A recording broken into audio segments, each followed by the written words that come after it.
Good evening, everyone. Sorry about that. I probably don't even need this, but yeah, okay, all right. I'll use it then. So welcome to the organizational meeting for the new Addison Northeast Supervisory District, which will soon be renamed to something else, but our temporary name is Addison Northeast Supervisory District. So welcome, thanks for being here. I'm going to do a few introductions, and we're going to get this meeting started and move on to the cake afterwards. I hope you can all stay. So it's a pretty exciting time.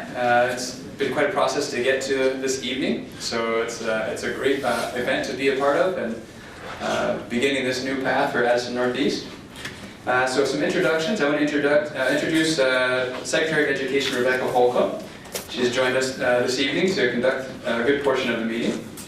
I also want to recognize the members of the new unified district. So representing the town of Bristol, we have Megan Campia. If you could just sort of stand or wave and make sure folks can see you. We have Aaron Lathrop, Liz Sayre, Krista Siringo, and Allison Sturtevant. Representing Lincoln, we have Barry Olson, who is unfortunately ill this evening and couldn't be with us.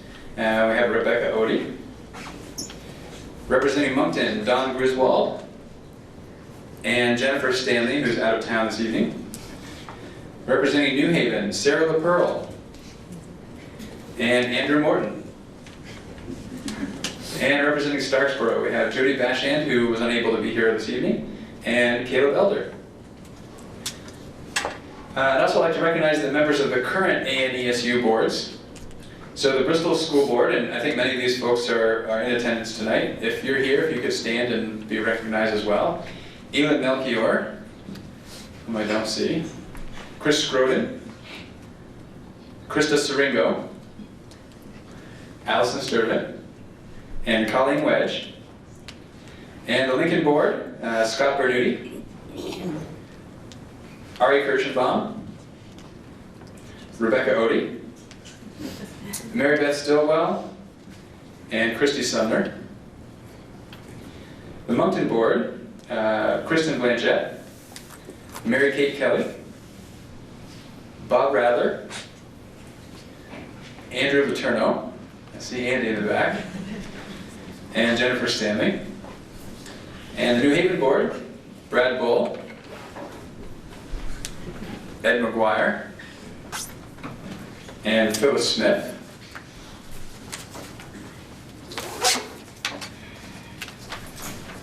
Starksboro Board has Nancy Cornell, Louis DuPont, and Caleb Elder. The Mount Abraham Board is Jody Bashand, Steve Barslow, Benita Bedard, Amanda Balduke, Doug DeWitt, Carol Eldridge, who I've seen. Here's Carol. Aldo Funky, Don Griswold, Sandy Lee, Jim McClay, Barry Olson, Chris Pearsall, and Allison Sturtevant. And the executive committee of the ANESU board, Elin Melchior, Rebecca Odie, Mary Kate Kelly, Brad Bull, Louis DuPont, Don Griswold. And finally, the full Addison Northeast Supervisory Union Board for Bristol. Elin Melchior, Krista Siringo, and Allison Sturtevant are the reps. For Lincoln, it's Scott Bernuti, Ari Kirschenbaum, and Rebecca Odie. And Moncton, Kristen Blanchett, Mary Kate Kelly, Jennifer Stanley. And for New Haven, Brad Bull, Ed McGuire, Phyllis Smith. Starksboro, Nancy Cornell, Louis DuPont, and Caleb Elder. And for the Mount Abraham Board, Benita Bedard, Don Griswold, and Barry Olson are the reps. That's going to get much simpler soon. One board coming up. So before I turn the meeting over to Secretary Holcomb, I just wanted to offer Don Griswold a chance to say a few words to talk a little bit about sort of how we've come to be at this point this evening and where we go from here. So Don is the chair of the executive committee, chair of the SU board, chair of the Mount A board, was on the Act 46 committee, et cetera, et cetera. Does that cover it? Just a bit? All right.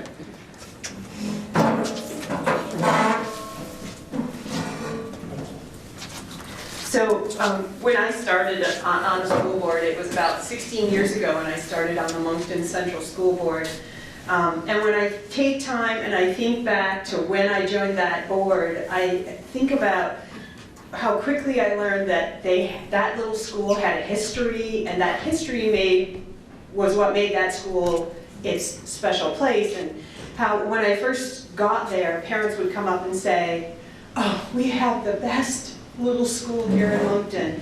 And as I spent more time on that school board, I realized that in other little towns in the 5-town area, people were saying the same things. They were saying it about Starksboro, Lincoln, New Haven, Bristol. Everybody had that kind of feeling about their school, and the reason was because we all knew that if we worked together, we could make a difference for our students. And here we are, and we have this Act 46 here with us now, moving us forward, and it's allowing us to look at all the things that we can do together to be better, to share responsibilities. And I believe that the 6 schools operating together, we're going to have more opportunities to improve, to do more, to be more. And I believe we're setting a big stage for our students. And this stage is going to help them just continue to develop and develop as we move along. We have a new partnership. We can build a deeper foundation of trust and teamwork, and we can celebrate when we have successes, and when we're struggling, we can help each other and come together. I think this is a new chapter in the history for ANESU, and together as one, we're going to make it great.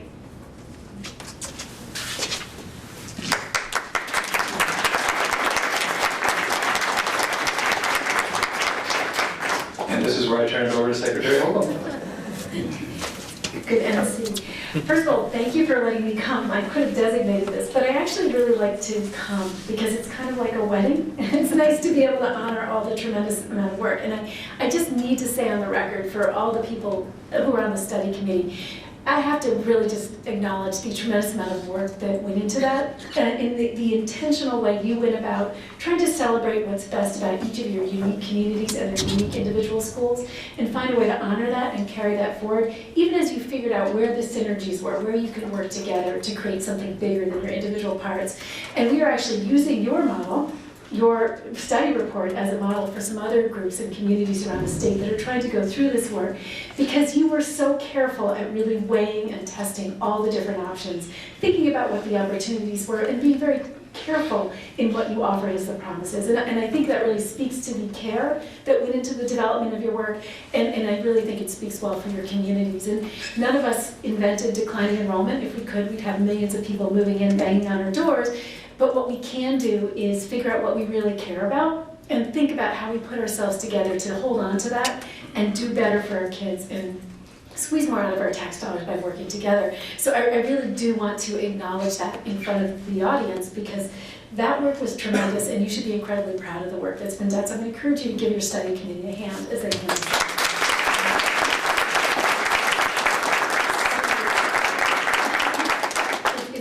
It was phenomenal. And this meeting itself is a little awkward because it's like a wedding. I know when I first got married, we all thought about who put the socks in which drawer and things like that. And that's what your year will be like, figuring out how you organize yourselves. But this meeting is about organizing yourself. So that's what we're going to do tonight. It'll be quick. I'm not going to get in the way of the cake. But let's get started. So first, I'm going to call the meeting to order. And I'm going to declare that the legal voters of the Addison Northeast Supervisory District, comprising the voters of the towns of Bristol, Lincoln, Moncton, New Haven, and Starksboro, have been notified and warned to meet at Mount Abraham Union High School today, February 16th, 2017, in the large cafeteria of said school at 6 p.m. to take action on the warned articles. So I declare that the organization meeting of the Addison Northeast Supervisory District is opened at 6:16 p.m. And with that, I'm going to actually invite some students to come up. When I call your name, maybe you can come up and people can see who you are, because it's terrific to have students open a school meeting. So first, I'm going to ask Joanna Toy, who is at grade 5 at the Robinson Elementary School, to stand up, followed by Evan Russell of grade 6 at Robinson Elementary School. Eliza Bull, who's in grade 4 at Beeman Elementary School. If Meher Dillon is here, grade 5, not yet. And Isabel Gallivan, grade 5 at the Bristol Elementary School. And I'd like everyone to stand as Justine's lead us in the pledge.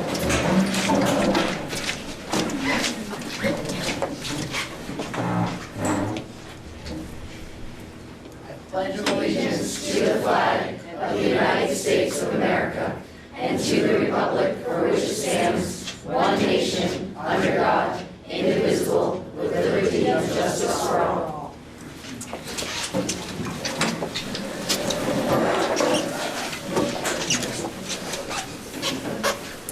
Thank you very much. What I'd like to do now is review the voting procedures. To vote on articles from the warning, you have to be a registered voter in the town of Bristol, Lincoln, Moncton, New Haven, or Starksboro, and you have to pass through the checklist at the entrance. There, your name was checked against the list of legal voters of each town, and you will receive a voting ballot that you will show during a voice vote from the floor or deposit it at the ballot box if a vote by paper ballot is called for. If a paper vote is requested, you will be given instructions on the procedure at that time. Non-residents and unregistered voters may not vote, but may be allowed to speak with the approval of 2/3 of the assembly. During a voice vote, please remain silent. Additionally, you may not raise your hands or stand if a physical count is required. We appreciate your cooperation. Minutes are being recorded for this meeting. All motions, remarks, and discussion should be addressed to the moderator. Anyone wishing to address the assembly or anyone responding to questions from the floor must state his full or her full name and speak so that comments may be heard by the entire assembly. With that, I would like to swear in the new board. So I'm going to ask the elected board members for the Unified Union School District to please stand and raise their right hand. I'm going to say the oath and you're going to repeat after me. But when I say your name, you don't say your name, you say your name. You, say your name. I, Rebecca Odie, Do solemnly affirm that I will be true and faithful that I will be true and faithful to the state of Vermont, to the state of Vermont, and that I will not directly or indirectly and that I will not directly or indirectly do any act or thing injurious do any act or thing injurious to the Constitution or government thereof, to the Constitution or government thereof, under the pains and penalties of perjury. under the pains and penalties of perjury. Next, I'm going to ask you to take the affirmation of office. I Rebecca Odie, do solemnly affirm do solemnly affirm that I will faithfully execute that I will faithfully execute the office of Director for the Addison Northeast Supervisory District, the office of Director for the Addison Northeast Supervisory District, and will therein do it equal justice. and will therein do equal justice. I should have said, I'm sorry, I'm going to do this again. And will therein do equal right and justice to all persons, And will therein do equal right and justice to all persons, to the best of my ability to the best of my ability, and judgment according to law, and judgment according to law, under the pains and penalties of perjury. under the pains and penalties of perjury. I would like everyone to applaud the new board.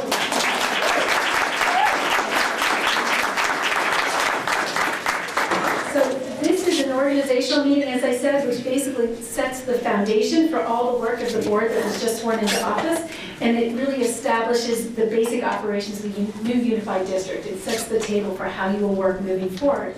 The first item, though, is to elect a temporary presiding officer and a clerk from among the qualified voters. So I'd like to, at this point, see if there are any nominations. Nominations are now in order for someone to serve as temporary presiding officer. I nominate Don Griswold. Don Griswold has been nominated to be the temporary presiding officer. It's been placed in nomination. Are there any other nominations? I nominate Pam Marsh. Pam Marsh's name has been placed in nomination. Are there any other nominations? Hearing no others, nominations are all closed. So we have two candidates, Pam Marsh and Don Griswold.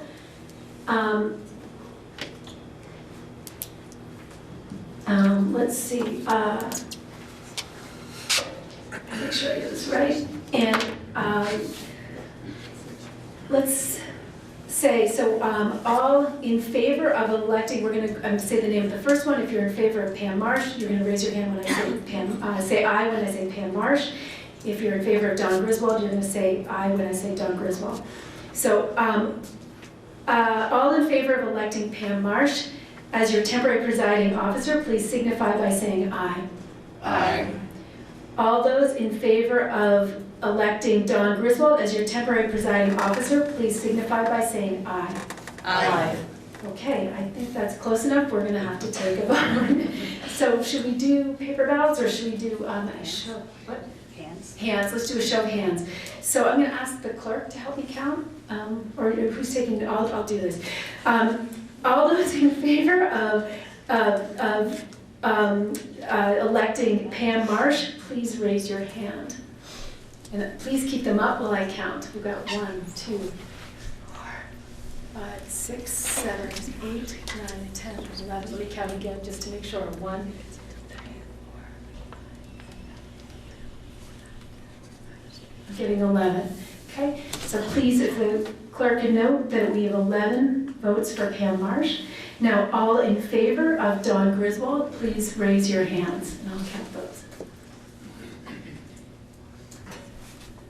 8, 9, 10, 11, 12, 13, 16, 17, 18,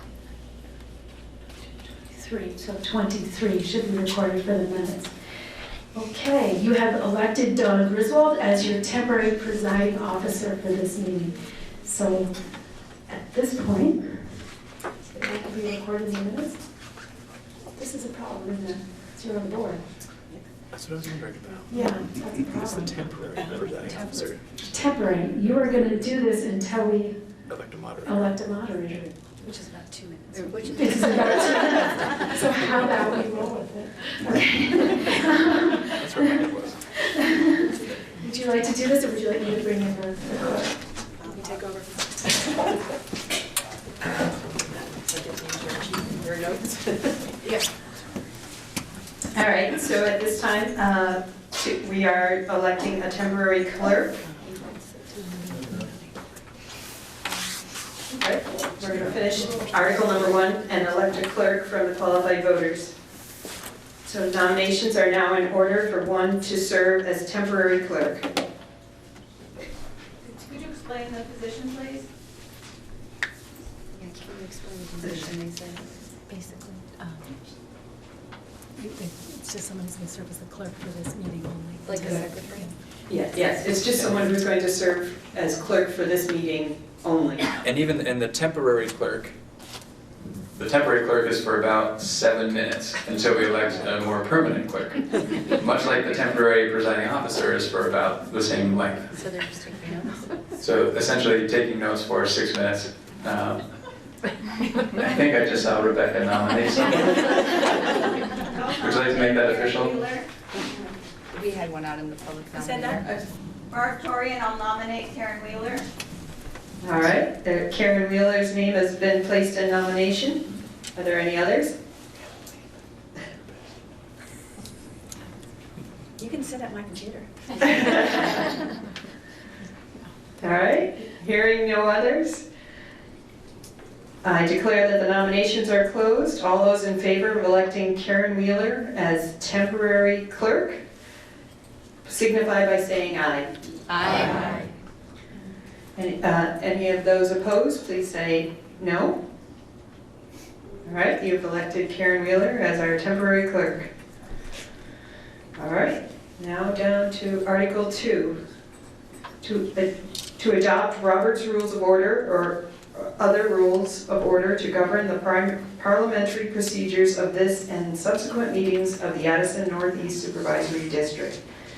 Is there a motion to adopt Robert's Rules of Orders to govern the parliamentary procedures of this and subsequent meetings of the Addison Northeast Supervisory District?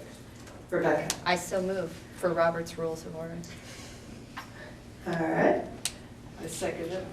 Seconded by Pam Marsh. of New Haven. All right. Any discussion? All those in favor of adopting Robert's Rules of Orders to govern parliamentary procedures of this and subsequent meetings of the Addison Northeast Supervisory District, please say aye. Aye. Any opposed? All right. Passed. Article 3, to elect the following officers to serve from their election and qualification until July 1st, 2018, following the election and qualification of their successors. The first one is moderator. To elect a moderator to serve until July 1st, 2018, following the election and qualification of their successors. Are there nominations for moderator? I'll nominate Ken Clark, Marsh. Okay, Karen Wheeler is nominating Pam Marsh. Are there any other nominations? All right, Pam Marsh has been nominated and I declare that nominations are closed. All in favor of electing Pam Marsh as moderator, please say aye. Aye. Any opposed? All right, you've elected Pam Marsh as moderator. Can I turn it over? You can turn it over. I'd be happy to turn it over.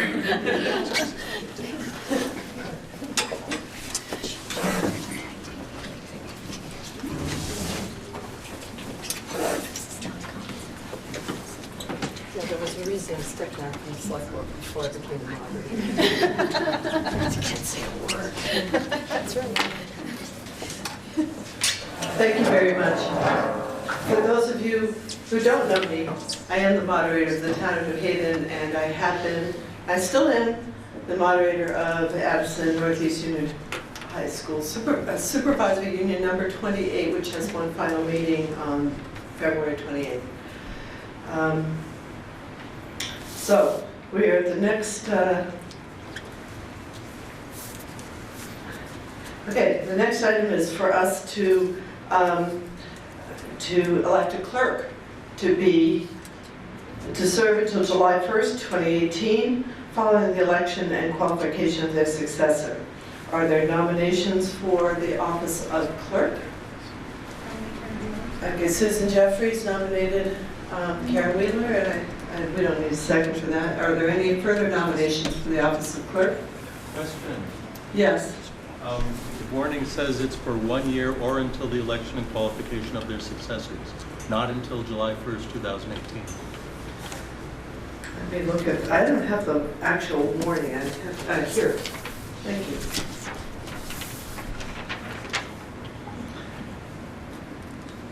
Okay, that is absolutely correct. Thank you for the point of order, Mr. Bowden. So, Article 3 being to elect the following officers to serve for their election and qualification for 1 year or until the election and qualification of their successor. We've already done the election of the moderator. We're now moving on to the election of the clerk. And I assume that, Ms. Jeffries, you continue in your nomination. Is there anyone else who wishes to make a nomination for the office of clerk? Hearing none. Shall we ask the clerk to cast one ballot for herself? All those in favor, please say aye. Aye. All those opposed, say nay. Karen Wheeler is elected clerk of the Addison Northeast Supervisory District. Now we are open for nominations for the office of treasurer. I see several hands. I see Pam Kingman. Nominate Okay, Pam Kingman from New Haven nominates Bob Torian from New Haven. Are there further nominations? Yes. My name is Sally Ober. I'm from Lincoln, and I'm nominating Jen Myers from Bristol. And Jen Myers.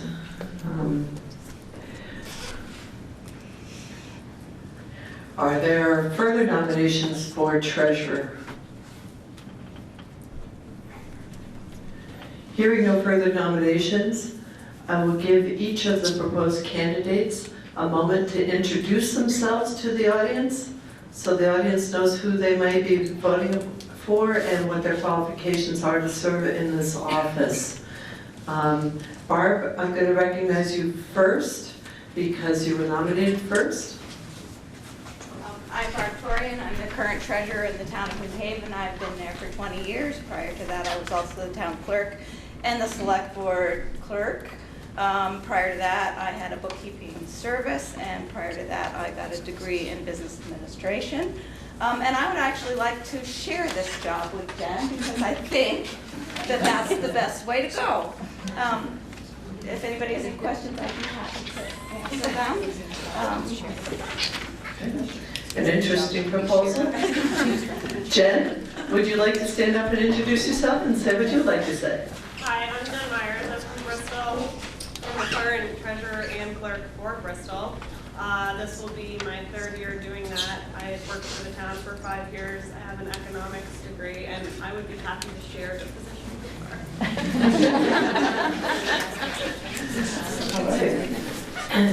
So we take a friendly amendment that there's a nomination for both. Yes.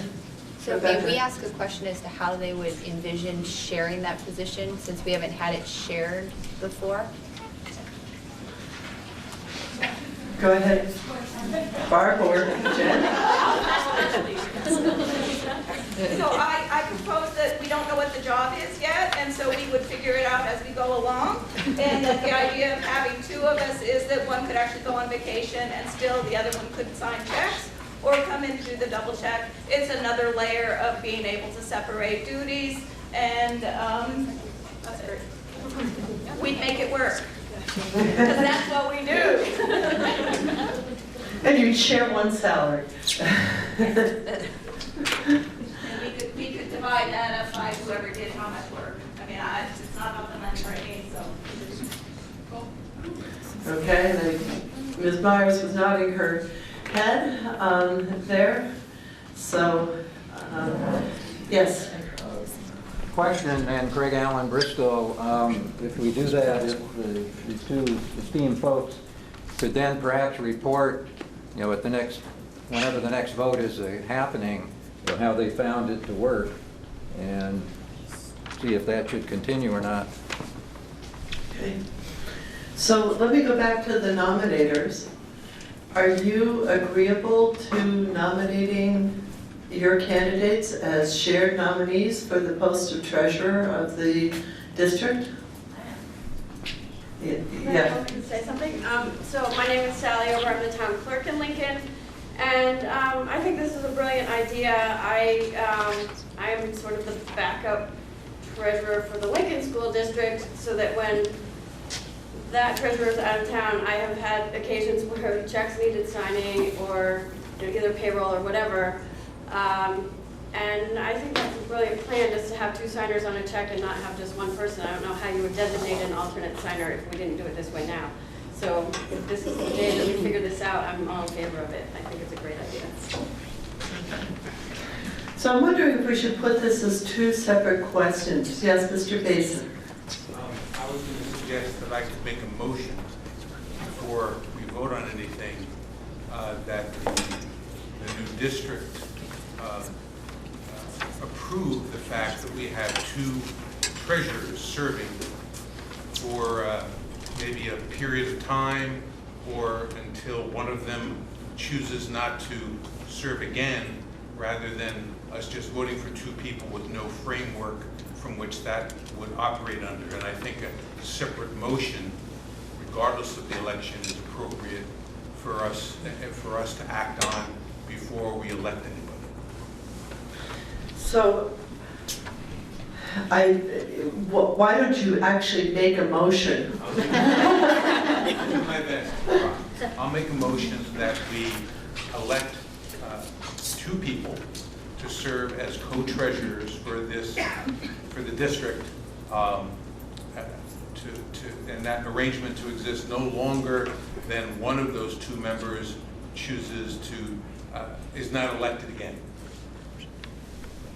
Something like that. I assume this election is going to have to occur at subsequent meetings, yes? I would assume that we always have elected treasurers, moderators, and clerks for one-year terms, so. Well, then maybe I would put it for a one-year term, and then the body can decide a year from now whether they would choose to continue the relationship, which also may be wise, to see how it goes. I think it is a bit unusual perhaps to have two treasurers who's going to have the authority to do what, do they have equal abilities, etc. But we can certainly try it for a year, so that's what I would look for. Okay. Is there a second to Mr. Bates? Second. Brad Bull from New Haven? Yes. And so you have the question again?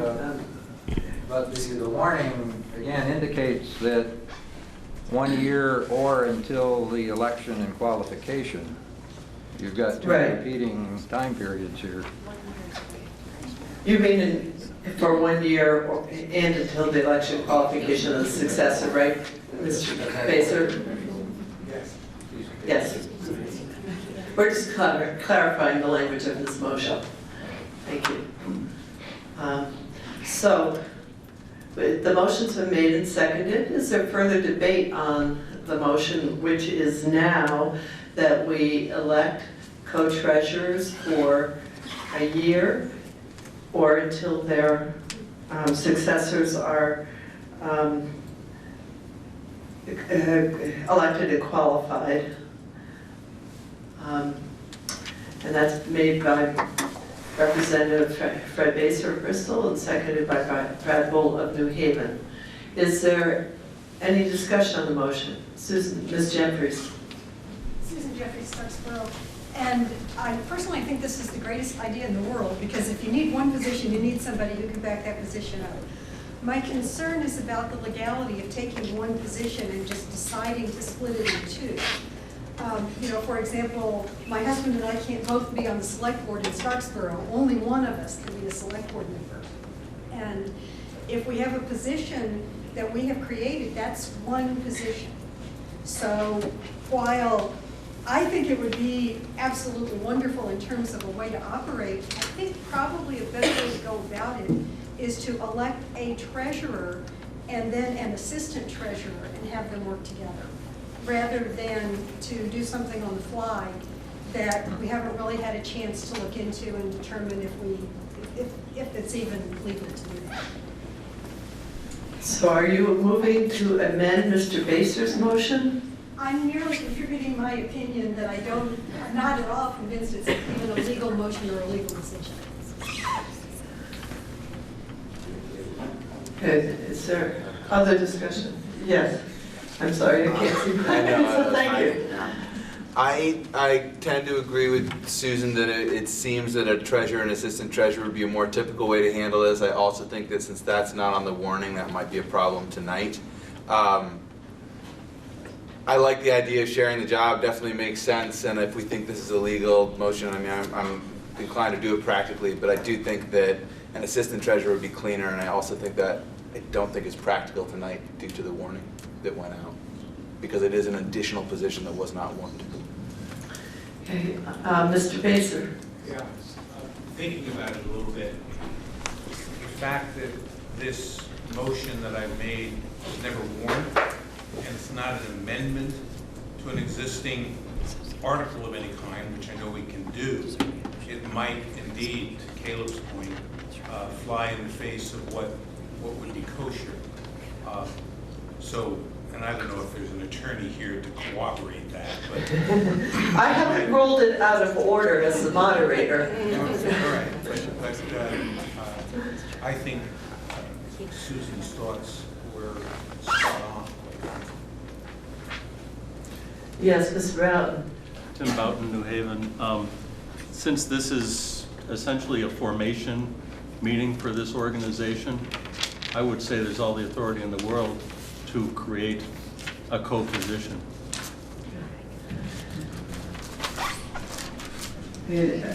As the moderator, I don't think there's any limitation to a treasurer being a single individual, unlike a select board person who runs for a specific office and is nominated by petition. I think we can do whatever the body chooses to do. So that's why I did not rule it out of order. But anyone is free to challenge the ruling of the chair.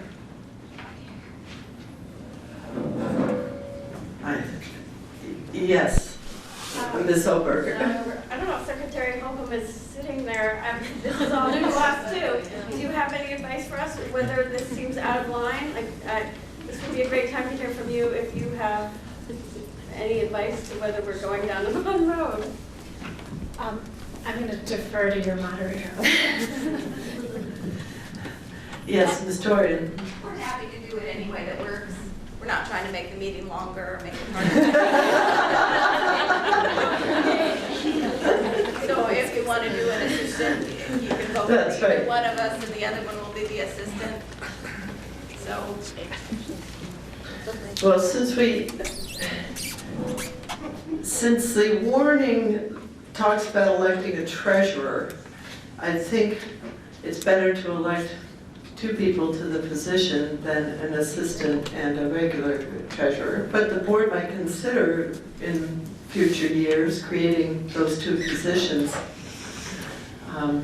But I think first, before we get to that election, we should get to Mr. Baser's motion, because I think that would create at least a legal basis for the election of the co-treasurers for this year. So if we can remember what that motion was, which I believe, we could have Ms. Wheeler restate. Fred Baser made a motion that we elect 2 people to serve as co-treasurers for the district for 1 year or until the election and qualification of their successors. Okay. Does anybody have a question about that motion and what we're voting on? Yes. So we currently have a motion on the floor to elect a treasurer, and we have 2 nominations for that treasurer. That's the first motion, and now Mr. Baser has a second motion tied to that first motion? Is that how that? It's not an amendment to the first one. There isn't a first motion. Yeah, there is not a first one, there's just 2 nominations. There's nominations, but not motions. Okay. So, are there any further questions? All those in favor, please say aye. Aye. All those opposed, say nay. The ayes have it, and the motion is carried. Now we have 2 nominations on the floor for co-treasurers, co-treasurer, and being Barb Torian from New Haven and Jen Myers from Bristol. Are there any further nominations? Hearing none. All those in favor of the election of the co-treasurers as stated, please say aye. Aye. All those opposed, please say nay. The co-treasurers are elected. Congratulations to Barb and Jen.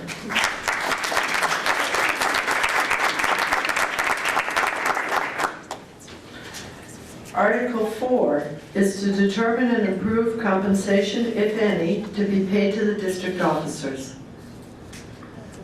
So,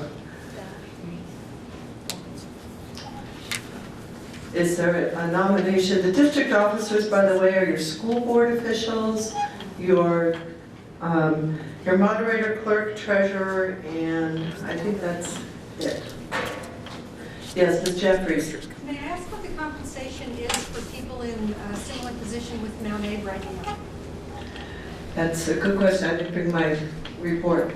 Yes, Dawn. So, one thing you said, later on in the warning, it talks to the compensation for the school board members. Down Oh, okay, that's separate. Article 8. So this is just for the moderator, clerk, and treasurer? Right now, the Mount Abraham pays the moderator $50, the clerk $100, and the treasurer $2,100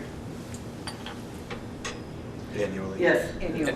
And doing a little research on this, we looked to Addison Central to see, so as they've organized into a single district, what their compensation is for the positions. And theirs is $500 for the clerk and $6,000 for the treasurer. As we looked at our internally, if we added up the amount we pay all treasurers combined, it's greater than the $6,000 mark that Addison Central's paying.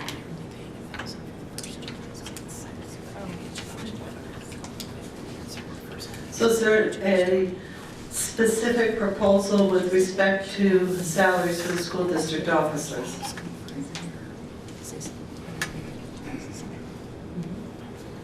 Come on, someone shout it out. I think we should keep it to what Patrick said, that Addison Central was paying, $6,000 for the treasurer, $500 for the clerk.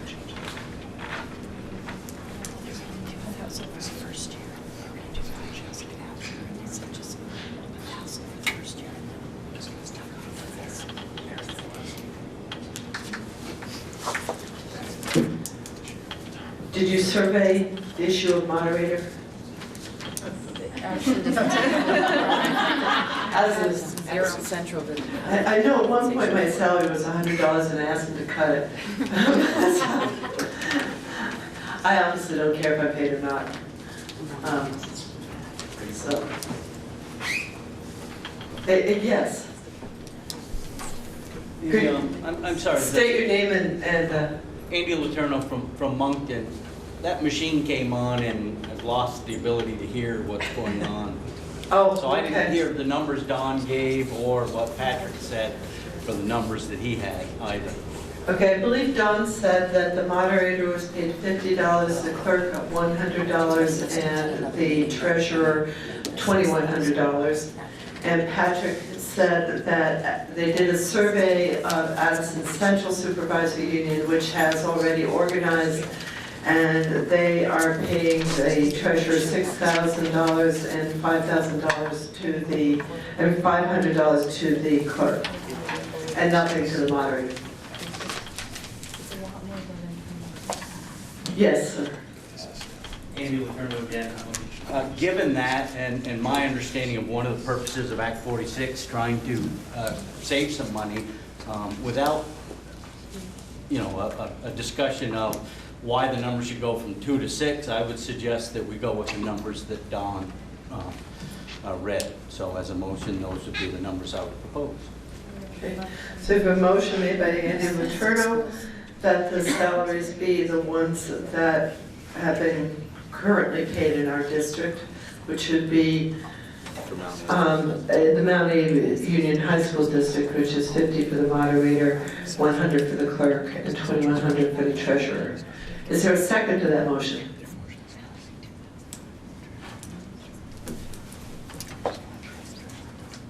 Hearing no second, that motion fails for want of a second. Is there another motion? Ms. Odie? I have a question first, and then I probably have a motion. Don, was the amount that you said for the ANESU only, or was it for all the towns within the ANESU combined together? It's just Mount Abe. It was just Mount Abe. Because Mount Abe only has an annual meeting and does Yes. that. So I do have a motion if I can do it. Yes. I would move that we do compensate, we're doing compensation for treasurer only, or can I do both clerk and treasurer in the same motion? You can do all Okay. positions. I would move to do the clerk for $500 and the treasurer for the recommended, or the $6,000, because they're no longer going to be a single school, but we'll be doing it for a larger amount and there might be more responsibility. So that would be my motion, so that we, 500 and 6,000. Oh, and the moderator, $50. Unless you.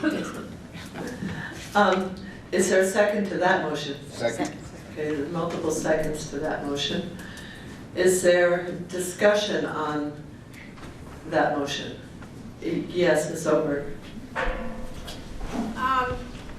not sure, I guess I don't know what the duties are of these treasurers, but that sounds ridiculously low to me. I don't know, I think about how much work a treasurer of a town does, and this is gonna be 6 schools? I can't imagine how much time it's gonna take to do that. Maybe the supervisory office does all the work and the treasurer just signs checks. I'm not really sure, but I can't imagine doing that for $6,000 a year, and especially splitting by 2 people. I may have no concept of what the job is. Okay, Ms. Odie. My My information was because I just secretly talked to our superintendent, who said that they did a little bit of factual research about how they came up with this number. And although this number is not the highest number in Vermont for this particular position, it's not so out of line with the averages that we would either be underpaying or overpaying given the size of our particular district, because we are not by far the biggest district either in the state. So a good starting point, and we can always go back, I think, in the future if we realize that the amount of work is not being properly compensated for, and reassess it within the next year. So I think it allows us a good starting place. Ms. Jeffries. And I do want to just point out that the supervisory union and the supervisory district has a staff of accountants. They have a staff of people who gather up all of the bills and make sure that they're approved and make sure that they're processed. And the treasurer signs the checks. And hopefully looks at them, asks some questions if you have any. But no, you're presented with a bunch of checks and orders and everything. Okay. Thank you. All right, Mr. Bowden. I have a question, not on the treasurer side, but the clerk and moderator duties. Was the motion on a per meeting basis, or is that for the year? For the year was my motion. I would anticipate that this board may have more meetings than one would expect for other boards that are already established. All right. Is there further discussion on the motion?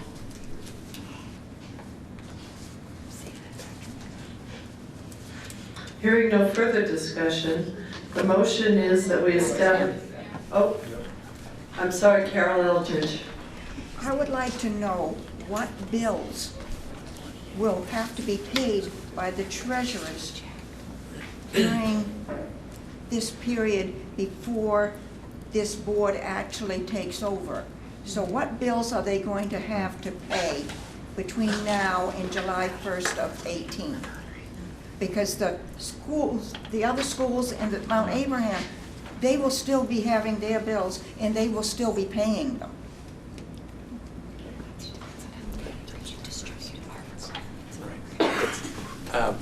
That's hard to say right now because So one of the conversations we'll need to have is around roles and responsibilities once the new board is organized, and thinking about what responsibilities the new board has versus the current boards. For the most part, I would think the current boards are going to maintain sort of that fiscal responsibility. So it's questionable how much work in the first year of this new board, while we have the overlap with the current boards, that the treasurer will have, or co-treasurers. It's hard to say because there are a lot of things that we need to figure out as we make this transition. But it certainly could be less than what it might be otherwise. This just in. So looking at planning grants, borrowing in anticipation of taxes. So there certainly won't be no work for the treasurers, but it might be different once we're a single board and the other boards don't exist. Not the kind of detail you're hoping for, I'm sure. Mr. LaTurner.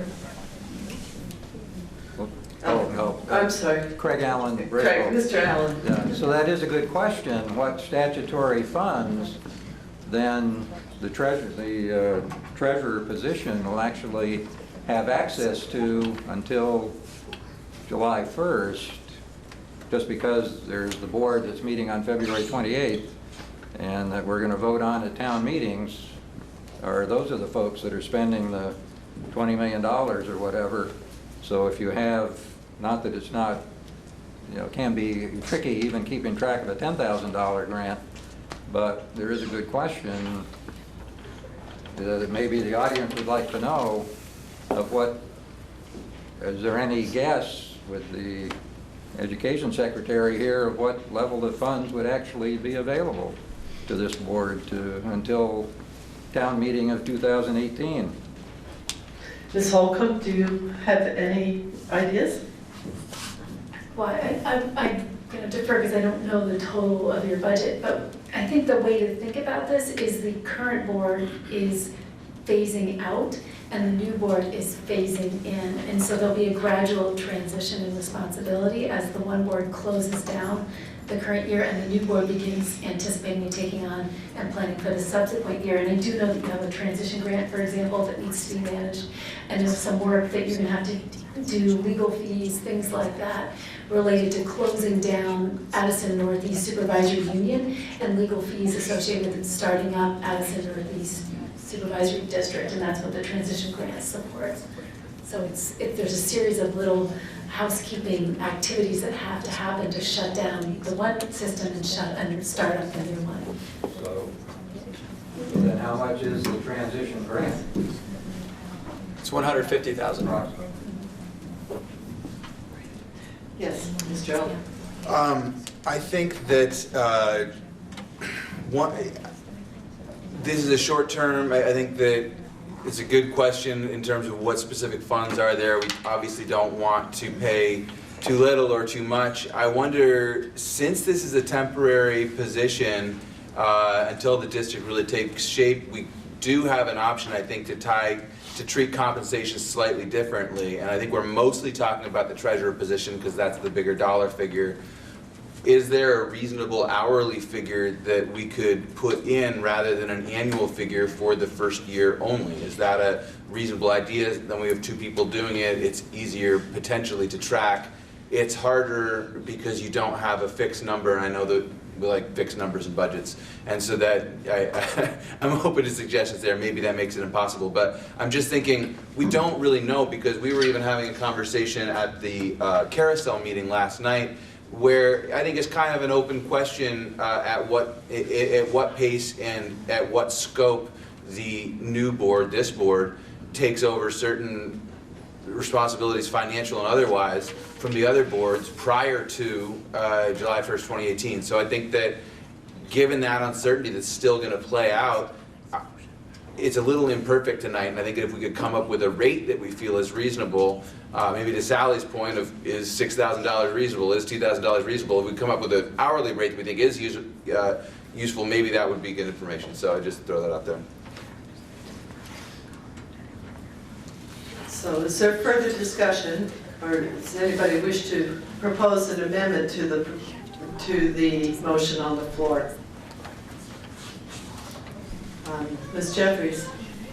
So, speaking about what Caleb just mentioned, one option is, if we're expecting this position to only go from tonight until July 1st, one option is to take the amount that we vote for an annual salary and just prorate it for however long the people serve. So from now until whenever the next people are appointed, we would just prorate. The next item on our agenda is to determine the date of the annual meeting. So people aren't serving till July 1 of 2017. The question is, when in 2018 will our annual meeting be? But if we did just say, well, it's prorated, if this turns out to be a partial year, then we prorate the $6,000 and the $500, but if it is a full calendar year, then the full amount. Let's do it. So we have a couple of suggestions here. If you want to act on any of those suggestions, they do have to be in the form of a motion or motion to amend the main motion, which is currently on the floor. Does anybody Call the question on the first motion? No, because once that's voted, I mean, that's where you are. So, yeah, you can call the question if you want to. Yes? Craig Allen again. I just question though, I just wonder if between Barb and Jen, whether they're going to be willing to serve in this interim year, given the proposed compensation. There is a concern.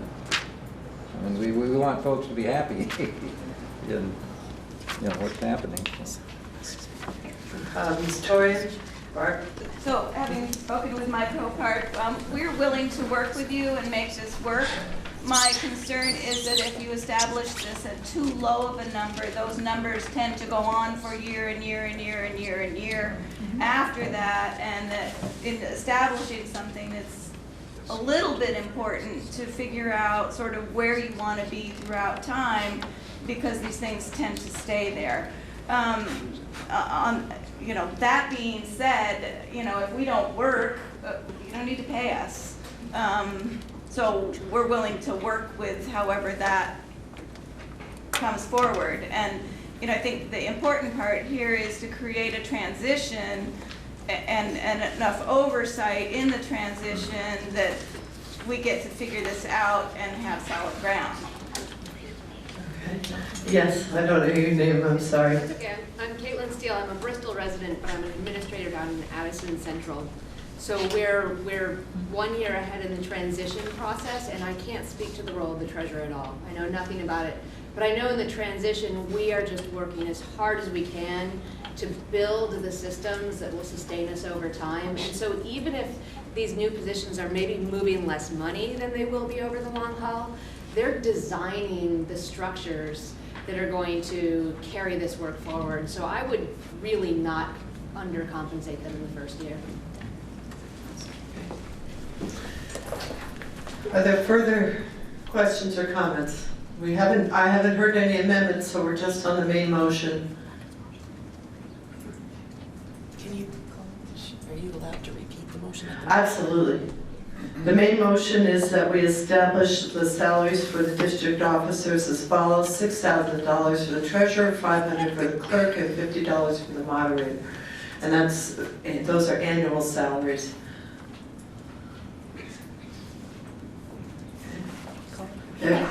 Yes, Ms. Eldridge. I would like to speak against paying $6,000 for this 1 year period, since each of the schools is going to be paying their own treasurers. Like when we have our Mount Abraham meeting, we will establish what the treasurer gets paid for taking care of that one, and each of the elementary boards will be paying their treasurers as part of their budgets. And so at least for this year, we're going to be paying all those treasurers. In another year, when the meeting happens, there will be just the one or possibly co-treasurers that will be taking over these responsibilities. So I feel for this year at least, $6,000 is just too high, on top of everything else. Yes, Ms. Oberg. My question is, if we vote this motion, like if someone calls the question really quickly and we vote this down, does that mean they get compensated zero, or do we get to make another motion to change? You can make another motion. We can also, if someone requests, we can divide it into pieces so that we're not voting on all three at the same time. Yes. In the front row there. Katrina DiNapoli-Moncton. I just want to clarify the transition grant. Is it possible to access those funds to help with the transition costs that would go potentially towards the treasurer's compensation? So it wasn't another hit on our budget? I think that is so there are two things that have been done as part of Act 46 to help with the cost of making the transition. So the transition facilitation grant of $150,000 is a piece of that, but also the tax reductions that begin higher and sort of dwindle over a few years. The intent with that was in recognition of the costs associated with becoming a single district to try and help offset some of those costs. Okay, Mr. Fountain. Is it possible to set the treasurer's salary at a not to exceed amount and then have the board determine an hourly amount that these two, if they're, because nobody knows how much work is going to happen.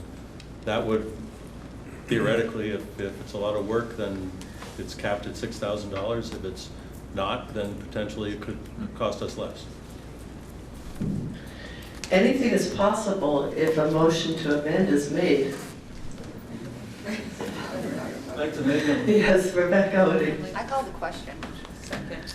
To call the question, you need 2/3, and it's not debatable. So all those in favor of calling the question, please raise their hands.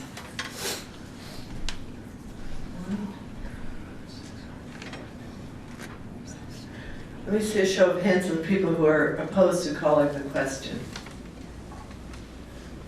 Okay, the question is called. So we're going to be voting on the main motion, which has not been amended, and that is salaries of $500 for the moderator, 50 for the moderator, $500 for the clerk, $6,000 for the treasurer. All those in favor, please say aye. Aye. All those opposed, please say nay. Nay. The ayes appear to have it. The ayes do have it, and the motion is carried. So we're going to move on now to Article 5, which is to establish a date for the annual meeting. Skip number 4. Oh, We just did we just, oh wait, no. Yeah, we just did number 4. No. Yeah. Yes, that's what we just did. Oh, I'm sorry. So Article 5 is, the Article 5 is to establish a date for the annual meeting.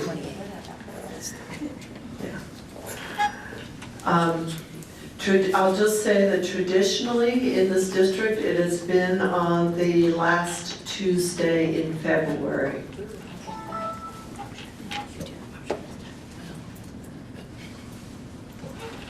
So is there a motion? Yes, Ms. Wheeler. I move that we hold the annual meeting on the last Tuesday in February, 2018 for the first one. Okay, is there a second? I second. I'm sorry, I didn't see who that was. Yes, could you say your name? Leanne Morton, New Haven. Thank you, Leah. Is there any discussion on this article? Yes, sir. Yeah. Chauncey Elder, isn't that the same for next year? Wouldn't it be the same as the Mount Abe meeting? There won't be a Mount Abe meeting next year. So it gets, how does it get dissolved? This will replace that meeting, yes. So, can I ask Dawn Griswold a question? As the chair of the Mount Abe Board, and how we set up our annual meeting? Go ahead. So is the Mount Abe Board meeting the Tuesday before town meeting? Yes. Okay, so town meeting, so this year it's on the 26th, or, so next year the 28th is the Tuesday. No, it'll be the 27th, which is the 27th of Tuesday. 2018.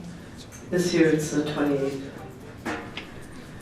But am I stating it incorrectly that there will not be a meeting of the school next year? Right, there won't be a meeting of any of the individual schools. Right, so it would not interfere with the Mount Abe meeting because there isn't a Mount Abe meeting. Yes, Mr. Baser. Thank you.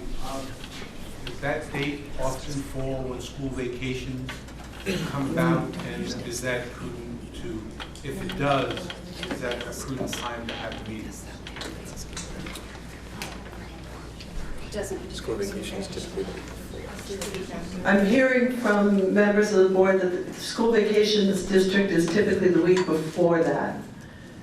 I know that I think in Chittenden County, it may be the following week.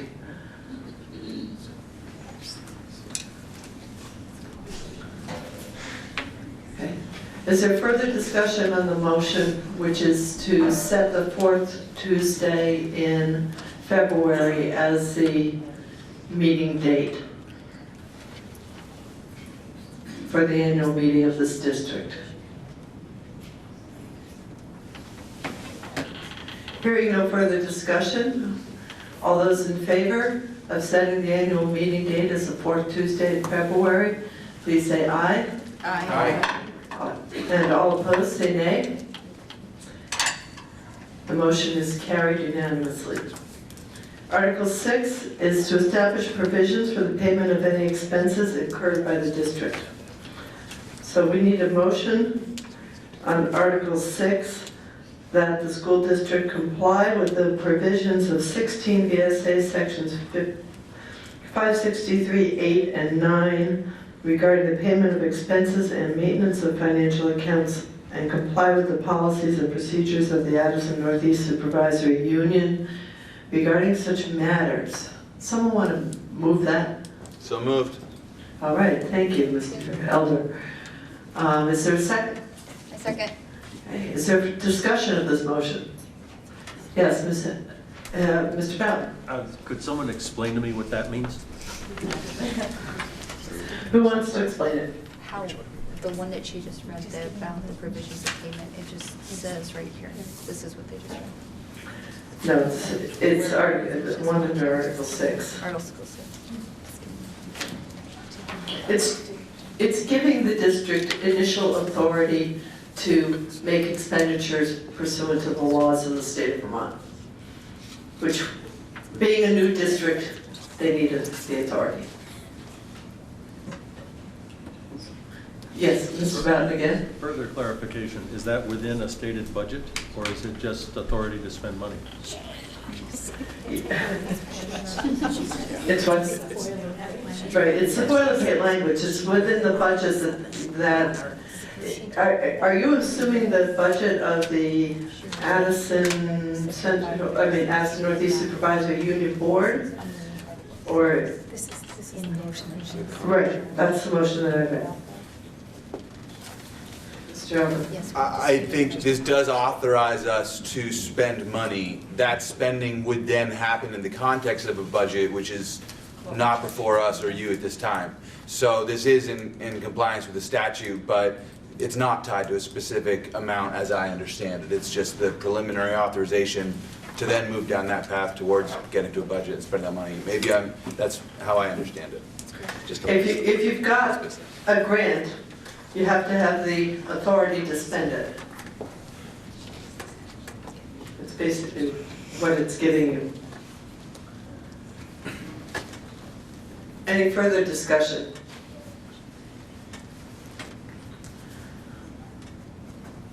I will read the motion once again. The motion is that the school district comply with the provisions of 16 Vermont statutes annotated, section 563, sub 8 and 9, regarding the payment of expenses and the maintenance of financial accounts, and comply with the policies and procedures of the Addison Northeast Supervisory Union regarding such matters. All those in favor, please say aye. Aye. All those opposed, please say nay. The motion is carried. Pam, I didn't get a second on that. Rebecca. Sorry about that. Article 7 is to authorize the district to borrow money pending receipt of payments from the state education fund by issuance of its notes or orders payable not later than 1 year from date, provided, however, that the newly formed district is authorized by Vermont statutes to borrow sufficient funds to meet pending obligations. So this is just a slightly different version of the boilerplate language that we will see on February 28th for the Union High School District meeting. Is there a motion along the lines of Article 7? I move Okay. to do that. And is there a second? I'll second. Okay. We have, the motion has been moved and seconded. Is there any discussion on Article 7? Yes. Craig Allen again, Bristol. This does seem to be a tad open-ended, stating that borrow sufficient funds to meet pending obligations. Is there a danger that obligations in excess of funding, since there is no budget, could be incurred, and then you're legally obligated to meet those? Yes, Ms. Odie. Sure. Rebecca Odie. I'm currently on the Lincoln School Board. My understanding is generally like why we all took the oath up here and why we are board members is to make sure that we have a fiscal responsibility to the people that elect us to ensure that we do not do things like that and that we can be held accountable if we do illegal actions that would not have grounds to believe that we could pay the money back. However, saying that, we do have a budget, it's just not for the new district this coming year. The new budget for the new district will be formed this coming year for the next year, which you will get to vote on. Up until then, we will be using the funds that are provided through the transitional grant, which we're already aware of how much money that is, but we don't get that money from the state up front. They reimburse us as we use it, because if we don't spend it all, I imagine they won't give us the extra. So that is my understanding. I hope that helps you. Mr. Allen, are you still have questions? Well then, I guess the question might be why we're not voting that budget that might be the grant, that you know that you're getting. We could then have language for something, but... Among other things, it hasn't been warned. Well, then the question would be, why was it not warned? Ms. Odie? Yeah, this is so fun. I was on the Act 46 study committee as well. So some of these things we went through the Act 46 about how we develop these articles were in a format that provided us across the state for forming a new district. And some of them were in language that some lawyer somewhere got paid lots of money to write so that it'd be equally ambiguous, but not too ambiguous. So we could say it depends and allow enough variance that school by school can make the determinations they need to do for how much money. So if we said we're authorized to spend $150,000, but we spent, or we had a grant for something for some reason to spend a little bit more, this allows us to spend within our appropriate bounds however much money is necessary, and we know that we can pay back appropriately, but we're estimating it will fall within the grant. Is there anyone else with a question on this article? Yes, Mr. Breen. A couple of things I might offer too. In some ways, it's no greater risk than the way we operate now, for example, with the Mount 8 board. So Mount 8 board is going to be approving some similar language prior to an approved budget by the taxpayers. And in addition, this language isn't just for this next year of this organization, of this new district. It's in perpetuity for this district. So we will at some point get into a rotation where we have a budget development process, and it will very much mirror the Mount 8, for example, budget development process, where taxpayers are granting authority for the Mount 8 board to borrow money in anticipation of these funds relative to the budget that is presented to the voters. All right, any further comments on this motion? Hearing none, I will just read it one more time. The motion was to authorize the district to borrow money pending receipt of payments from the State Education Fund by issuance of its notes orders payable not later than 1 year from date, provided, however, that the newly formed district is authorized by Vermont statutes to borrow sufficient funds to meet pending obligation. All those in favor, please say aye. Aye. All those opposed, say nay. The ayes have it, and the motion is carried unanimously. Article 8, to determine and approve compensation, if any, to be paid by the school board directors. We have a motion under Article 8. Mr. Powell. I'd like to make a motion that each director be compensated $20 per meeting that they attend, and that the chair be compensated double that. Per meeting? Yes. Okay.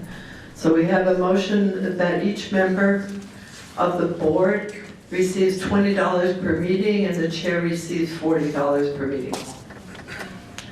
Is that motion seconded? Sally, are you seconding it? Seconding, yes. Okay.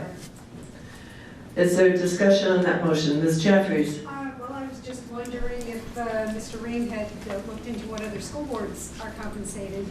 And I would also like to point out that a lot of people are on school boards because they have children in school. And I do think that they ought to get compensated at least enough to cover childcare while they spend a few hours every day. So the research on this is that compensation is all over the board, no pun intended. The range is tremendous in what board members currently receive. Some it's a flat stipend, some it's a per meeting rate, which would include meetings of subcommittees and things of that nature. And I think some board members actually don't get any compensation. So we have many options on what we might offer.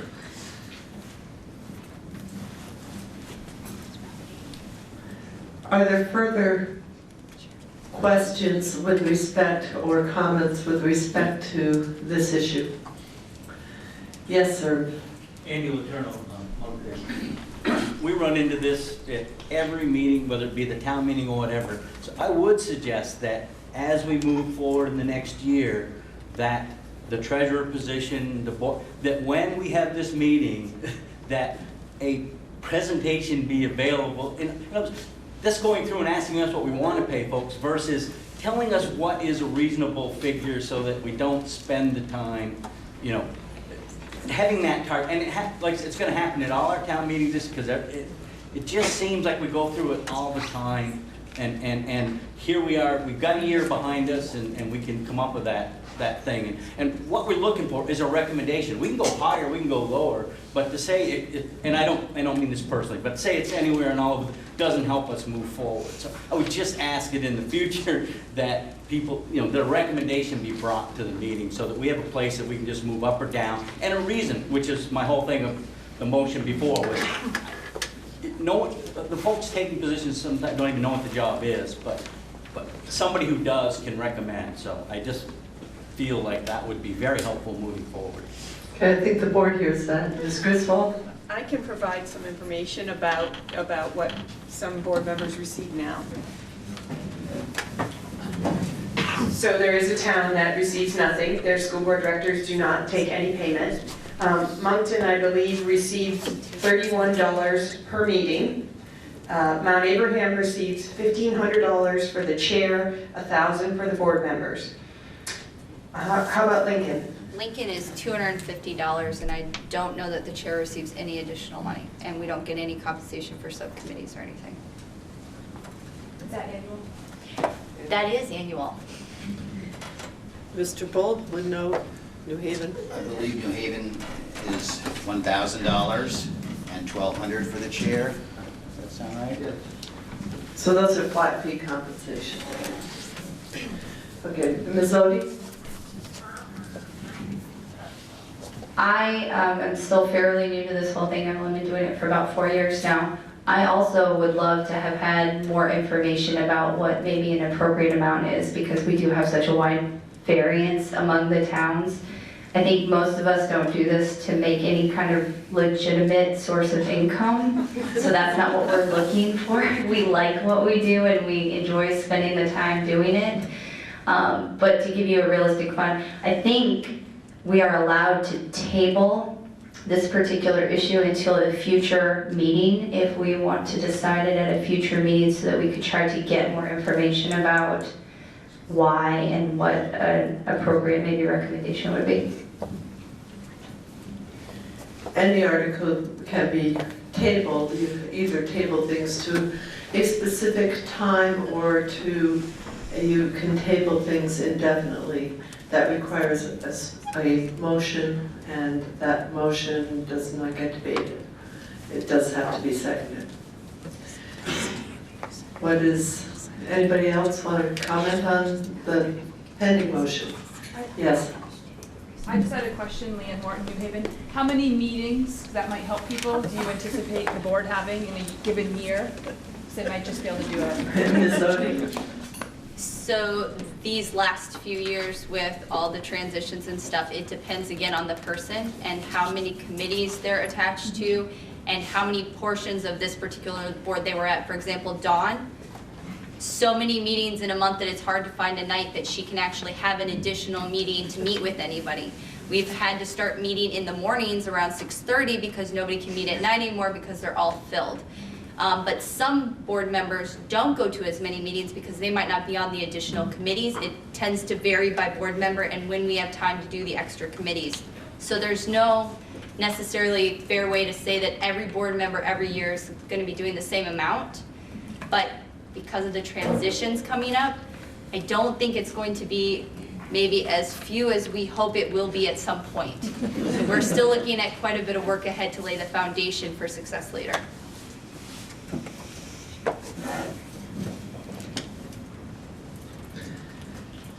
Yes, Mr. Allen. Well, I guess a question how to propose a different compensation schedule than amend the proposal or put a new proposal out there, or how to? You can either move to amend the current motion, or we can have a vote on the current motion, and if it is defeated, then you can propose something else. Mr. Allen. Well, why don't I take a chance and propose an amendment to, since the new board will be seemingly at least as active as the high school, the larger high school board would be, that the for the first, year's period roughly, that the compensation be the same as the existing, what was stated as the high school board, and what was it, 1,000 or 1,200, whatever, I forget the numbers, but flat amounts. So, just as a thought. Okay, so you're moving to amend the motion that's currently on the floor to have a flat fee of $1,000 per board member, $1,200 for the $1,500 for the chair. Okay, so that amendment has been moved and seconded. Is there discussion on the amendment? Ed. Yeah, Ed McGuire, sorry. Is there discussion on the amendment? Okay, I'll just explain to you under Robert's rules so you understand what you're voting on. If you vote in favor of the amendment, it then becomes the main motion on the floor, and then you have to vote again to pass the motion. So, if there's no further discussion on the amendment, we'll take a vote on the amendment, which is to establish the salaries at $1,000 for the board members and $1,500 for the chair. Seeing no further discussion, all those in favor of the amendment say aye. Aye. All those opposed say nay. The amendment is carried. Now, is there any discussion on the main motion, which now is that the board members receive $1,000 and the chair receives $1,500? Is there any discussion on that? If there is none, we'll proceed to a vote. All those in favor of setting the salaries as I've described, please say aye. Aye. Aye. All those opposed say nay. The motion is carried. So we're now at Article 9, and this is to determine whether to authorize the Board of School Directors pursuant to the provisions of 16 VSA, Section 563, subsections 10 and 11C, to provide mailed notice to residents of the availability of the annual report and proposed school budget in lieu of distributing the annual report and proposed budget. Is there a motion to that effect? Ms. Oberg? And seconded by Mr. Elder. Is there discussion on this motion? And they'll also be online? Will the budget also be online? It can be. Yeah, it is right now. Yeah. Okay.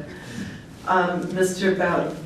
I'm assuming the notice, the postcard that goes out says that you can request a full book or whatever it is. Thank you. Is there further discussion on this motion?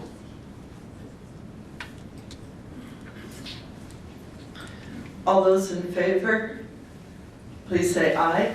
Aye. All those opposed, please say nay. The ayes carry, and Article 9 is carried. Article 10 is to determine whether to commingle the ballots for the votes held by Australian ballot to establish a district's budget. In other words, should the votes be counted all together, usually it's at Mount Abraham, or should they be counted in the individual towns? So we need a motion on that. Mr. Reed? Just have a clarification on that first. So For clarification, and we'll have to sort of work through how to manage this, Article 13 of the Articles of Agreement of the Act 46 document states that said ballots will be commingled. So I might recommend that a motion could be to affirm that the ballots for votes held by Australian ballot to affirm that the ballots for votes held by Australian ballot to establish the district's budget will be commingled. So are you making that as the motion? Are you? I am, because Patrick cannot. Oh, he's not a district member. That's correct. Oh, you are now? Yeah.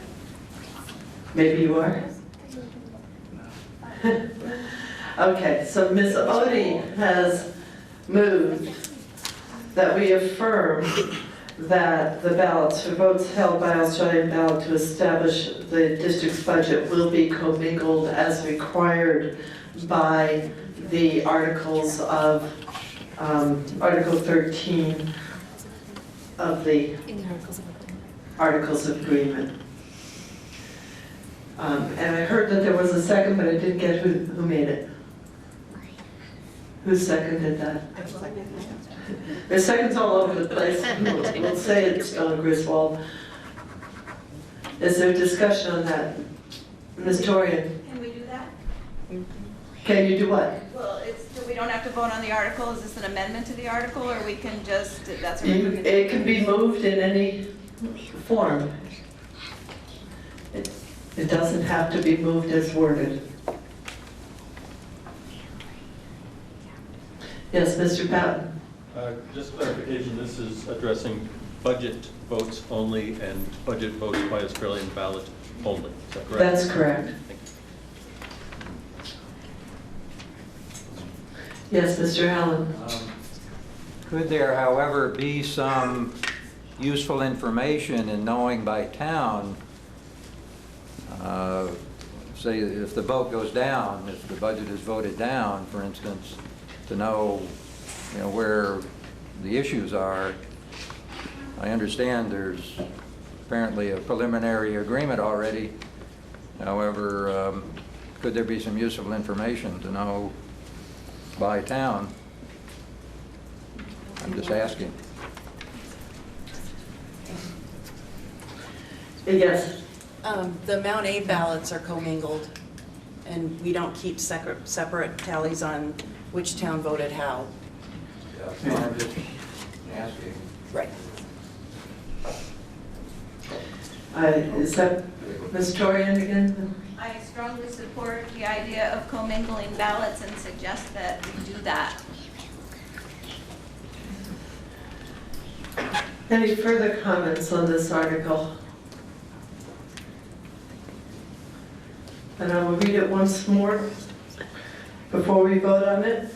The article, the motion has been made that we affirm that the ballots for the votes held by Australian ballot to establish the district's budget will be commingled as required by Article 13 of the Articles of Agreement.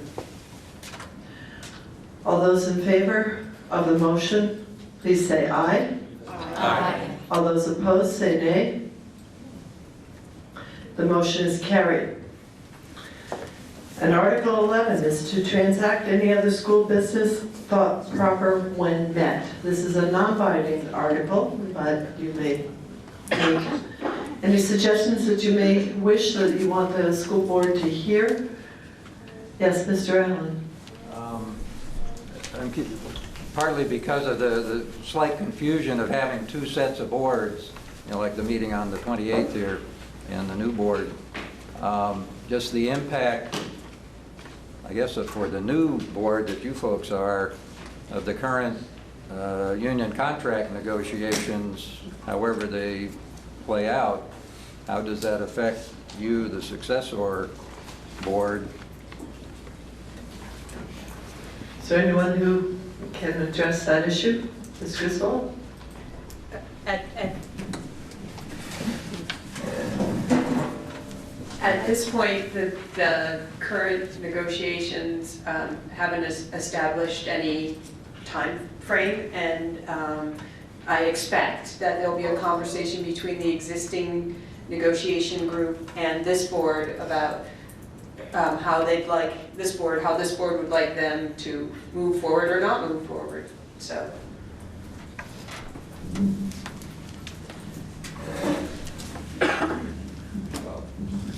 Well, let me just see if there's anybody else who wants to speak before I recognize you again. Is there anybody else who'd like to speak under this article? Yes, Ms. Torian and Ms. Jeffries. I just want to say thank you for stepping up and serving through this new adventure. Okay. Ms. Jeffries? That was really all I wanted to say. It's, transition isn't easy, and I really appreciate that everybody just leapt right in there and is making it go as smoothly as you possibly can. You all deserve to be congratulated. Okay, Mr. Allen. Oops. Mr. Breen? Mr. Breen. I just want to once again thank the Act 46 Study Committee, the literally hundreds of hours that group of people put in to writing the Articles of Agreement that Secretary Holcomb referenced that have become a model for many other SUs. It was a tremendous amount of work. It was not easy. And just the work that went into putting that document together, but also getting out to communities and talking about the articles and trying to help everyone understand how it would all work. It was a tremendous amount of work, and they are very much deserving of a round of applause.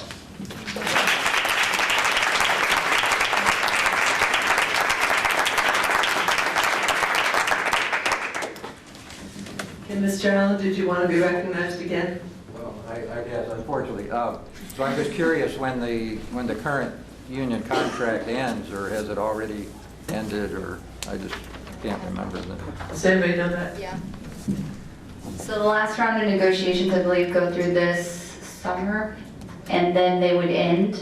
So we do need to put something in place from, hopefully, this summer when the old contract ends till July 2018. And the good thing about it for negotiations, although we have a group that does the negotiations, every board of the current supervisory union has to approve the negotiated contract before it gets finalized. And as you see, a lot of people are on both the old and the new board. So we really do get a lot of oversight on the final draft of what everyone would like to agree to prior to actually making it a firm contract. Yes, Mr. Reed. So June 30 is when the current contract ends for this year. And the conversation that Don was talking about before, simply this board has to decide, would they accept a multi-year agreement that the current negotiators are working on or not? If this board is agreeable to a multi-year agreement, then that gives the current negotiations some direction. If this board says one of the actions they want to take on right out of the gate is negotiating a new agreement, then the current negotiations is looking at probably a 1 year. So it really rests with this board to determine what their interest is in assuming an agreement or wanting to start that anew. Is there anything else? Then I think we'll entertain a motion to adjourn and eat cake. Second, all those in favor say aye. Aye. All opposed say nay. The meeting is adjourned.